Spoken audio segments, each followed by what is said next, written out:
Friends er ikke en helt klassisk sitcom, da den ikke omhandler en specifik familie, og der er forskellige locations hele tiden. Der er stort fokus på dialogen i en serie som Friends.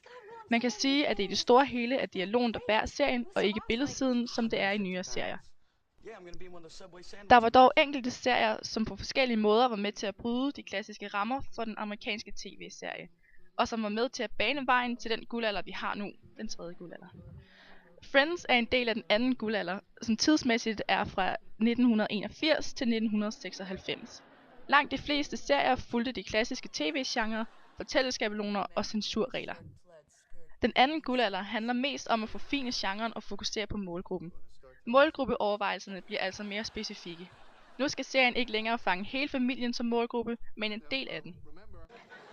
Sitcom betyder situation comedy og situationskomedie på dansk. Den klassiske sitcom kom frem i 1950'erne, hvor selve udbredelsen af tv også var i fuld gang.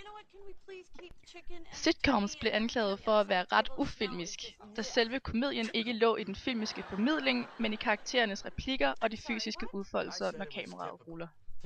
TV-episoder optages som regel med publikum, hvis latter hjælper skuespillerne og en del af komikken på vej. Latteren forstærkes i redigeringen. Lydsporet kaldes derfor for laugh track.